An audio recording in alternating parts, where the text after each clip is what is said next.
প্রায় 2 বছর পর বাংলাদেশি পর্যটকদের জন্য দুয়ার খুলছে ভারত। ঢাকা সহ 5 জেলায় ভিসা আবেদন শুরু। তিক্ততা ভুলে বন্ধুত্বের হাত, বলছেন বিশ্লেষক। নেচার আমাদেরকে এমনভাবে নিয়ে এসছে যে আমাদের সঙ্গে একটা বন্ধুত্বপূর্ণ সম্পর্ক থাকতেই হবে।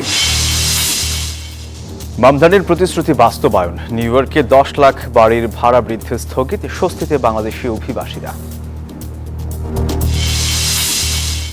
এবং 30 জুনের মধ্যে অবৈধ অভিবাসীদের দক্ষিণ আফ্রিকা ছাড়ার নির্দেশনা অভিবাসী বিরোধীদের। নিরাপত্তা শঙ্কায় প্রবাসী বাংলাদেশিরা। স্বাগত প্রবাসী সংবাদে, আপনাদের সাথে আছে আমি সোহাগ বক্স। দেখছিলেন বিআরবি কেবল সংবাদ শিরোনাম। এবারে পুরো খবর। প্রায় 2 বছর পর বাংলাদেশি পর্যটকদের জন্য ভিসা উন্মুক্ত করল ভারত। রবিবার ঢাকা সহ 5 জেলায় শুরু হয়েছে ভিসা আবেদন। 5 আগস্ট পরবর্তী বাংলাদেশ ভারত সম্পর্কে যে বৈরী ভাব, এর মাধ্যমে তা দূর করার নতুন বার্তা দিল দেশটি। এমন অভিমত জানিয়ে বিশ্লেষকরা বলছেন, তিক্ততা ভুলে বন্ধুত্বের হাত বাড়িয়ে দুই দেশের স্থিতিশীল সম্পর্কে নিজেদের আগ্রহের কথা জানালো ভারত। 24-এর পট পরিবর্তনের পর নিরাপত্তার কারণ দেখিয়ে বাংলাদেশি পর্যটকদের জন্য ভ্রমণ ভিসা বন্ধ করে দিয়েছিল ভারত। কেবল সীমিত আকারে মেডিকেল ভিসা ইস্যু করত দেশটি। তবে ঢাকায় নিযুক্ত ভারতের নতুন হাইকমিশনারের দায়িত্ব নেয়ার পর সেই সিদ্ধান্ত বদলের ঘোষণা আসে। For tourist visa, which can be submitted from Sunday the 28th of June 2026.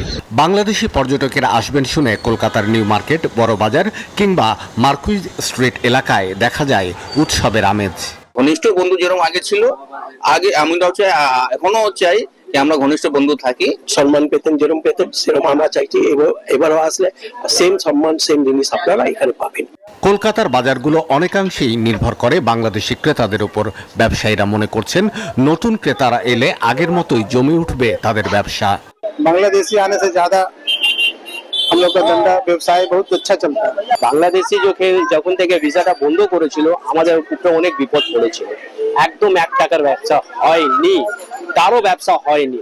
পর্যটক ভিসা উন্মুক্ত করায় ঢাকা ছাড়াও রাজশাহী, চট্টগ্রাম, যশোর এবং খুলনায় ভারতীয় ভিসা আবেদন কেন্দ্রগুলোতে আবেদন করতে দেখা গেছে বাংলাদেশি পর্যটকদের। সাবেক এই কূটনীতিক মনে করেন, প্রতিবেশী দেশটির সঙ্গে পিপল টু পিপল সম্পর্ক জোরদারের আরও সুযোগ রয়েছে। তিনি বলেন, বাংলাদেশের পররাষ্ট্র মন্ত্রণালয় সম্প্রতি যে বহুমুখী কৌশল অবলম্বন করেছে, ভারতও এক্ষেত্রে ইতিবাচক ধারা ধরে রাখতে আগ্রহী। নেচার আমাদেরকে এমনভাবে নিয়ে এসছে যে আমাদের সঙ্গে একটা বন্ধুত্বপূর্ণ সম্পর্ক থাকতেই হবে। আমরা যতই চাই না কেন, বা ভারত যতই চাই না কেন, আমাদের প্রতিবেশী হয়ে থাকতেই হবে। যতদিন বাংলাদেশ আছে ভারতের প্রতিবেশী হয়েই থাকতে হবে, এবং ভারত যতদিন আছে বাংলাদেশের প্রতিবেশী হয়েই থাকতে হবে। অবশ্যই আমাদের এটা মনে রাখতে হবে যে ভারত একটা শক্তিশালী দেশ, অর্থনৈতিকভাবে শক্তিশালী, তারা মিলিটারিভাবে শক্তিশালী, বিভিন্ন দিক থেকে তারা শক্তিশালী, এবং এই অঞ্চলে ভারতের একটা রোল প্লে করে। কূটনৈতিক বিশ্লেষকদের মতে, পর্যটক ভিসা চালুর ফলে চিকিৎসা ও পারিবারিক ভ্রমণের পাশাপাশি ব্যবসায়িক যোগাযোগ বাড়বে। সবচেয়ে বড় বিষয়, দীর্ঘদিনের কূটনৈতিক টানাপোড়েনের পর এটি দুই দেশের মধ্যে আস্থা পুনর্গঠনের একটি দৃশ্যমান পদক্ষেপ হিসেবে বিবেচিত হতে পারে। শাহ আলী জয়, নিউজ 24, ঢাকা।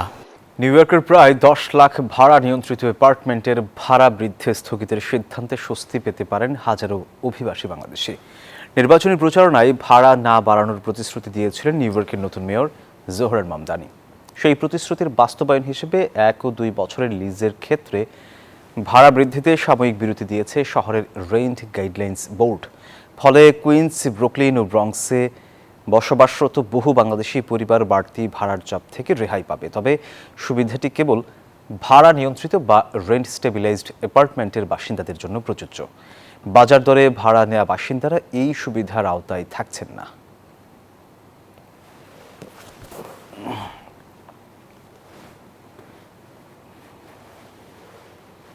দর্শক, এই বিষয়ে আরও খবর জানাতে যুক্তরাষ্ট্রের নিউ ইয়র্ক থেকে সরাসরি যুক্ত হচ্ছেন আমাদের সহকর্মী আরিফুর রহমান। আরিফ, নিউ ইয়র্কে প্রায় 10 লাখ ভাড়া নিয়ন্ত্রিত অ্যাপার্টমেন্টের ভাড়া বৃদ্ধি স্থগিতের সিদ্ধান্ত নেওয়া হয়েছে। সেখানে বাংলাদেশিরা রয়েছেন, তাদের সাথে নিশ্চয়ই কথা হয়েছে। এই সিদ্ধান্তে তারা কি বলছেন জানাবেন আমাদের। আপনাকে এরই মধ্যে আপনি সংবাদ যে কথাটি বলেছেন সেটি হলো যে এখানে শুধু যারা অ্যাপার্টমেন্টে যে বাংলাদেশিরা থাকে এবং পৃথিবীর বিভিন্ন সম্প্রদায়ের মানুষরা থাকে, তাদের জন্য এটা ভাড়া স্থগিত হয়েছে, কিন্তু বাড়ির মালিকরা, অ্যাপার্টমেন্ট মালিকরা চাইলে 1% কিংবা 2% ভাড়া বাড়াতে পারবে, এটাও কিন্তু দিক নির্দেশনায় রয়েছে। তো সবচেয়ে বড় কথা, স্বস্তির খবর হচ্ছে জোহরান মামদানি যে খবরটি বিফোর ইলেকশন যেটা বলেছিলেন যে এমনিতেই নিউ ইয়র্কে যে 5টি বড় রয়েছে, Staten island, Manhattan, Brooklyn, Bronx এবং কুইন্স, সবচেয়ে বেশি বাংলাদেশিরা থাকে কুইন্স, ব্রঙ্কস এবং ব্রুকলিনে। তো স্বাভাবিকভাবেই এই বাংলাদেশিরা সহ সবাই যেন স্বস্তিতে থাকতে পারে, অর্থাৎ যারা নিম্ন আয়ের মানুষ এইখানকার নিউ ইয়র্কে বসবাসরত, তারা যেন নিউ ইয়র্ক ছেড়ে না যায়, সেদিকে জোহরান মামদানি একটা বিশেষ নজর ছিল। তো বৃহস্পতিবার মূলত 9 সদস্যের যে রেইন গাইডলাইন্স বোর্ড ছিল, আপনাকে একটু ঘটনাটা পেছনে কথা বলতে হয়, তার মধ্যে ক্রিস্টিনা স্মিথ নামে একজন ছিল যে স্পেশালি এই ভোটাভুটির আগেই উনি পদত্যাগ করেছেন এবং উনি বলেছেন যে এটা বেসিক্যালি যারা ভাড়া থাকেন তাদের পক্ষে যাবে, এবং এখন যা কিছু হচ্ছে সেটা হবে পুরোটাই নাটক। এটাই ক্রিস্টিনা স্মিথ এই কথা বলে কিন্তু আগেই সে পদত্যাগ করে চলে গেছেন।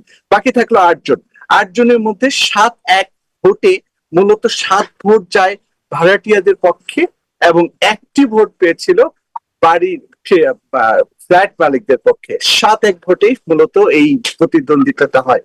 আর সবচেয়ে যে ভালো খবরটি আপনাকে দিতে চাই, জোহরান মামদানি একটি কথা বলেছেন, নিউ ইয়র্কে সব শ্রেণী মানুষদের জন্য এটা একটা বসবাসযোগ্য নগরী হিসাবে গড়ে তোলার প্রতিশ্রুতি দিয়েছেন। এরই মধ্যে উনি বিভিন্ন জায়গায় আরো বহুতল ভবন নির্মাণের পরিকল্পনা করছেন।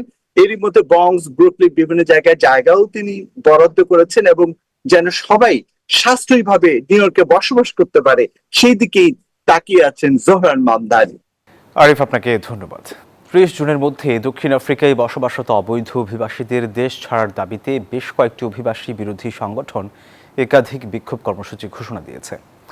সম্ভাব্য বিক্ষোভকে কেন্দ্র করে দেশটিতে বসবাসরত প্রবাসী বাংলাদেশিদের মধ্যে তীব্র আতঙ্ক বিরাজ করছে। বাংলাদেশিদের নিরাপত্তায় সক্রিয় রয়েছে হাই কমিশন। দক্ষিণ আফ্রিকা থেকে সাইফুল ইসলামের তথ্য ছবিতে ডেস্ক রিপোর্ট। অভিবাসন বিরোধী সংগঠনগুলো আগামী 30 জুনের মধ্যে সব অবৈধ বিদেশিকে দক্ষিণ আফ্রিকা ছাড়ার জন্য চাপ দিচ্ছে। তারা কর্মক্ষেত্র ও ব্যবসা প্রতিষ্ঠানে গিয়ে নথিপত্র যাচাইয়ের মতো হুমকিও দিচ্ছে।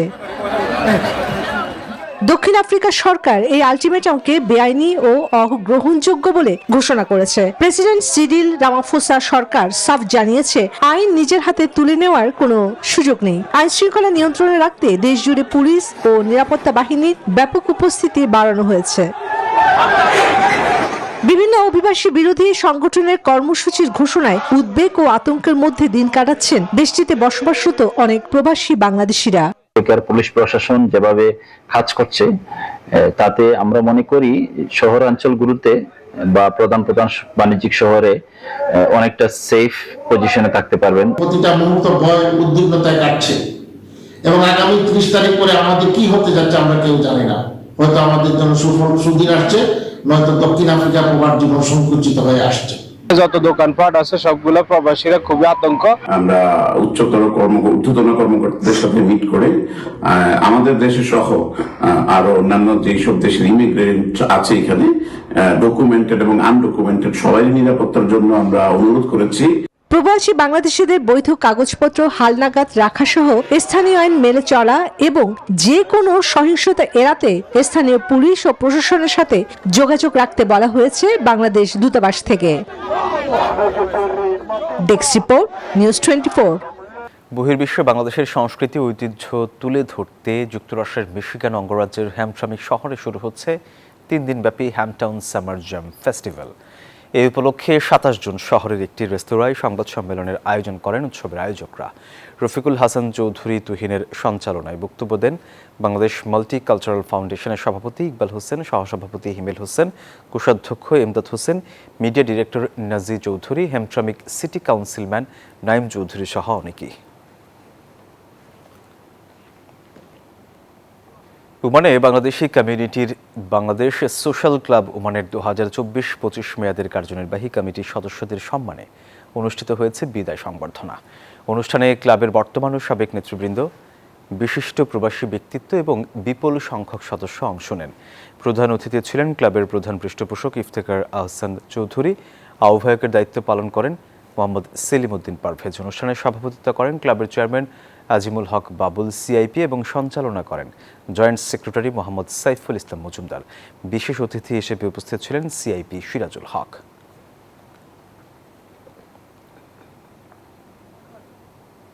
চীনের দক্ষিণাঞ্চলীয় দ্বীপ প্রদেশ হাইনানের লিংশুই শহরে 6 দিনব্যাপী আন্তর্জাতিক গণমাধ্যম সফর শেষ হলো। হোয়াই চায়না ওয়াকিং লিংশুই শিরোনামে সফরে অংশ নেওয়া প্রতিনিধিরা বিভিন্ন দর্শনীয় উন্নয়ন প্রকল্প পরিদর্শন করেন। বাংলাদেশ সহ এশিয়া, ইউরোপ, আফ্রিকা এবং উত্তর ও দক্ষিণ আমেরিকার 12টি দেশের সাংবাদিক, সম্পাদক, আন্তর্জাতিক যোগাযোগ বিশেষজ্ঞ ও ডিজিটাল মিডিয়া প্রতিনিধিরা এই সফরে অংশ নেন। হাইনানের পর্যটন উন্মুক্ত অর্থনীতি ও সবুজ উন্নয়নের মডেল বিশ্বের সামনে তুলে ধরতেই এই আয়োজন।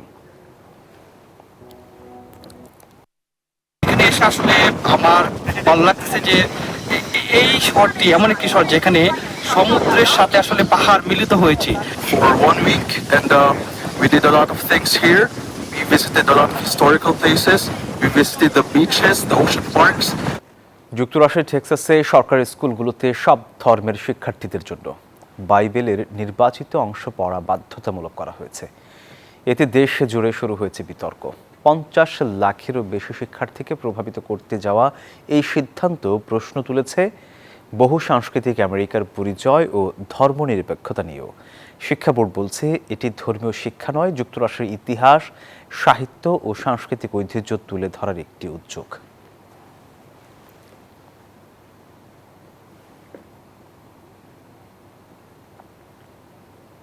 দেশব্যাপী শুরু হলো ভিটামিন এ প্লাস ক্যাম্পেইন। রবিবার সকালে রাজধানীর শাহবাগে এক অনুষ্ঠানে এই কার্যক্রমের উদ্বোধন করেন স্বাস্থ্যমন্ত্রী সরদার মোহাম্মদ সাখাওয়াত হোসেন। জানান 6 থেকে 59 মাস বয়সী 2.35 লাখের বেশি শিশুকে ভিটামিন এ ক্যাপসুল খাওয়ানোর লক্ষ্যমাত্রা নির্ধারণ করা হয়েছে। প্রায় 14 মাস পর জাতীয় ভিটামিন এ প্লাস ক্যাম্পেইন। রাজধানীর শহীদ আবু সাইদ কনভেনশন সেন্টারে এই ক্যাম্পেইনের উদ্বোধন করেন স্বাস্থ্যমন্ত্রী সরদার সাখাওয়াত হোসেন। মন্ত্রী জানান, এই ক্যাম্পেইনের উদ্দেশ্য শিশুদের পুষ্টি ও রোগ প্রতিরোধ ক্ষমতা বাড়ানো। বলেন, হামের টিকা পায়নি এমন শিশুদের খুঁজে খুঁজে টিকা দিচ্ছে সরকার। মায়ের শাল দুধ যেন দেওয়া হয়, আপনারা একটু প্রচার করবেন, এটা আমাদের সবার দায়িত্ব।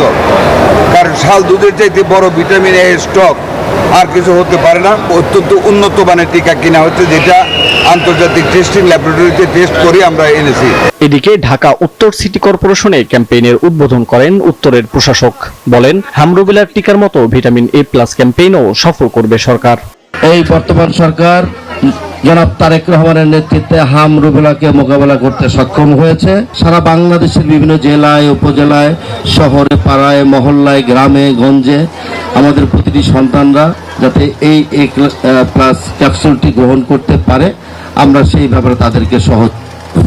রোগ প্রতিরোধ ক্ষমতা বৃদ্ধির পাশাপাশি বিভিন্ন রোগ থেকে বাঁচাতে শিশুদের নিয়ে আসেন অভিভাবকরা। দীর্ঘদিন পর কিন্তু আমরা ভিটামিন এ ক্যাপসুলটা পাইছি, গত 1 বছর যাবত পাইনি, যার কারণে আমরা হামের প্রাদুর্ভাবে পড়েছি। মসজিদের মাইকে বইলা দিছে যে আজকে টিকা দেওয়া বাচ্চাদের ভিটামিন এ ক্যাপসুল খাওয়ানো হবে। বাসা বাসা যাইতো, বলতো, আবার মাইকেও এলস করে দেওয়া হয়েছে, তখন আমরা জেনে টিকা দিয়েছি। ফ্রি ক্যাপসুল দিলে বাচ্চারা সুস্থ থাকলে আমরা ভালো থাকি। শিশুদের স্বাস্থ্য সুরক্ষায় এমন কার্যক্রম অব্যাহত রাখবে সরকার, এমন প্রত্যাশা তাদের। মাহমুদুল হাসান ইমন, নিউজ 24, ঢাকা। দর্শক, এই ছিল প্রবাসী সংবাদে। ধন্যবাদ সবাইকে।